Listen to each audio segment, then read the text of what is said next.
ഈ സുമേഷിന്റെ പഴയകാല കഥകളൊക്കെ നോക്കിയപ്പോഴേ 6ാം ക്ലാസ്സിൽ പഠിക്കുമ്പോൾ ഒരു മിമിക്രി മത്സരത്തിന് പോയി. അപ്പം സുമേഷ് മാത്രമേ മത്സരിക്കാൻ ഉണ്ടായിരുന്നുള്ളൂ അല്ലേ? അതുകൊണ്ട് ഫസ്റ്റ് കിട്ടി. അല്ലല്ലോ, കിട്ടിയില്ല. അതിലും വലിയ അബദ്ധം ഉണ്ടായത്. അപ്പോ മത്സരിക്കാൻ ഒരാളോട് ഒപ്പിച്ചു.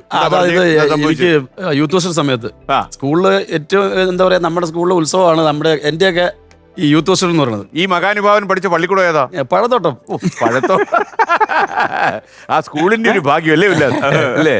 എന്നിട്ട് ആ സ്കൂളില് നമ്മുടെ യൂത്ത് ഫെസ്റ്റിന്റെ സമയത്ത് ഈ അന്നേരം ഈ പറയുന്ന പ്രണയമൊക്കെ തുടങ്ങിയ സമയം ചെറിയതായിട്ടൊക്കെ ഉള്ള സിനിമ കാണുമ്പോൾ നമുക്ക് തോന്നുന്നൊരു നായകൻ. അതിപ്പോ കൂടെയുള്ള തൽപര കക്ഷിയായിട്ടായിരുന്നു അതോ വേറെ ആയിരുന്നു? അതല്ല വേറെ. അത് വേറെയാ. അങ്ങനെ വെറൈറ്റി വേണ്ടേ? അപ്പൊ എന്തെങ്കിലുമൊക്കെ അവതരിപ്പിച്ച് അവരുടെ മുമ്പിൽ നിന്ന് ഷൈൻ ചെയ്യണമല്ലോ. അതിന് വേണ്ടിയിട്ടാണ് നമ്മൾ ഐറ്റത്തിനൊക്കെ ചേർന്നത്. അപ്പം അത് മിമിക്രിക്ക്, ലളിതഗാനത്തിന്, പ്രച്ഛന്നവേഷം, നാടകത്തിനൊക്കെ ഉണ്ട്. മിമിക്രിക്ക് മാത്രം മത്സരിക്കാൻ ആളില്ല, ഞാൻ ഒറ്റയ്ക്കുള്ളൂ. അപ്പൊ ഞാൻ എന്റെ കൂട്ടുകാരൻ ഉല്ലാസ് പറഞ്ഞാല് ഫസ്റ്റ് പ്രൈസ് കിട്ടിപ്പോയനെ. ഇല്ല ഒറ്റയ്ക്കാണെങ്കിൽ. അതെ. അപ്പൊ ഒറ്റയ്ക്കാകുമ്പോ രാധാകൃഷ്ണൻ സാർ എന്ന് പറയുന്ന മ്യൂസിക് നടത്തുന്ന സാറ് എങ്ങനെ പറഞ്ഞു, ഒരാൾ വെച്ചിട്ട് മത്സരം നടത്താൻ പറ്റില്ലെന്ന് പറഞ്ഞു. അപ്പൊ ഞാൻ കാണെങ്കിൽ കുറച്ച് പഴയ നടന്മാരുടെ ശബ്ദമൊക്കെ പഠിച്ചു വെച്ചേക്കുക, അവരൊക്കെ കേൾപ്പിക്കണമല്ലോ. അപ്പൊ അങ്ങനെ ഇത് ഷൈൻ ചെയ്യാൻ തീരുമാനിച്ചേക്കുക. അങ്ങനെ ഈ മത്സരം ആരംഭിക്കാൻ നേരത്ത് പറഞ്ഞു ഇത് നടത്താൻ പറ്റില്ലെന്ന് പറഞ്ഞു. പെട്ടെന്ന് സാർ എന്നാൽ ഒരു കാര്യം ചെയ്യാൻ ഒരാൾ ഒപ്പിച്ചിട്ട് പെട്ടെന്ന് ഒരാൾ ഒപ്പിക്കാൻ പറഞ്ഞു. എന്റെ ക്ലാസ്സിൽ തന്നെ ഉള്ള സിയാദ് എന്ന് പറഞ്ഞൊരു കൂട്ടുകാരനെ വിളിച്ചിട്ട് ഗ്രൗണ്ടിന്റെ ഏറ്റവും പുറകെ പോയിട്ട് ആരും കാണാതെ ഇവനെ ഞാൻ കുറെ സംഭവങ്ങൾ പഠിപ്പിച്ചു. ട്രെയിൻ, അതുപോലെ ആംബുലൻസ്, പോലീസ് ജീപ്പിന്റെ ശബ്ദം. പിന്നെ അവൻ ചെയ്യുമായിരുന്നോ? ഇല്ല, ഞാൻ അത് പഴയ സാധനമല്ലെന്ന് പറഞ്ഞു ഞാനത് വിട്ടുകളഞ്ഞേക്കണം.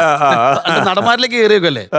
എന്നിട്ട് ഇവനെല്ലാം പഠിപ്പിച്ചു. സുപ്രഭാതം, അണ്ണാൻ, കാക്ക, അതൊക്കെ ആയിട്ട് എല്ലാ സംഭവങ്ങളും പഠിപ്പിച്ചു. ഇനി ഒരു കിളി കരയുന്നു. അതെ, രാവിലെ കൗസല്യ, സുപ്രഭാതം, അവിടെ നിങ്ങൾ തുടങ്ങി പഠിപ്പിച്ചു. ഞാൻ അങ്ങോട്ട് പഠിപ്പിച്ച് ഇവൻ ഞാൻ പറഞ്ഞു ആദ്യം നീ കയറിക്കോ, നമുക്ക് വിശ്വാസമാണല്ലോ, ഞെട്ടിക്കും.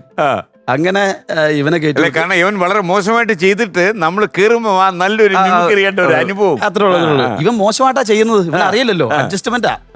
എന്റെ നിർബന്ധപ്രകാരം മാത്രം കയറുന്ന കലാകാരൻ പോലും അല്ല ആ സമയത്ത്. നേരെ അവൻ കയറി ഈ സംഭവങ്ങളൊക്കെ ചെയ്തു മാറി. അപ്പൊ കയ്യടിയൊക്കെ അത്യാവശ്യം കുറവായിരുന്നു.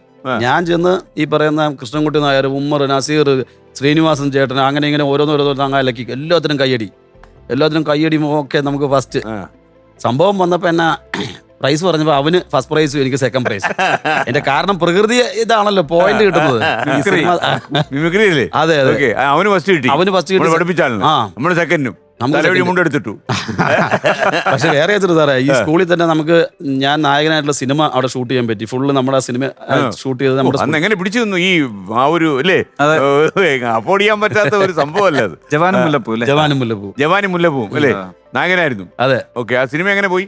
സിനിമ നന്നായിട്ട് പോയി. സാറിന് തിരിച്ച് പൈസയും കിട്ടി, പ്രൊഡ്യൂസർക്ക്. അതാണല്ലോ നമ്മള് ഏറ്റവും പ്രധാനം. കാര്യം ആ പ്രൊഡ്യൂസർ നാറാണക്കല്ല് വീഴുക എന്നു പറഞ്ഞ് ശപിക്കാതിരിക്കുക എന്നുള്ളതാണ്. അതെ, സാർ ഇപ്പോഴും വിളിക്കുന്നുണ്ട് വലിയ സന്തോഷത്തില്. വലിയ ലാഭമൊന്നും കിട്ടിയില്ലെങ്കിലും സാറിന്റെ മലയാള സിനിമ ഫസ്റ്റ് ആയിരുന്നു. മുടക്കുമുതലിനേക്കാൾ കൂടുതൽ. അതെ. അതിനകത്ത് വേറെ ഉണ്ട് സാറേ.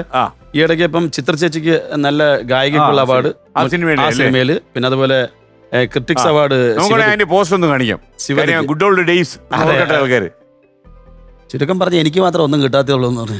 ജവാനും മുല്ലപ്പൂവും അല്ലേ? അതെ. രഘുമേനോന്റെ ഡയറക്ഷൻ. അതെ, രഘുമേനോന്റെ. ഓക്കെ. കുട്ടിയായിട്ട് എന്തോ ചോദിക്കാൻ വന്നു.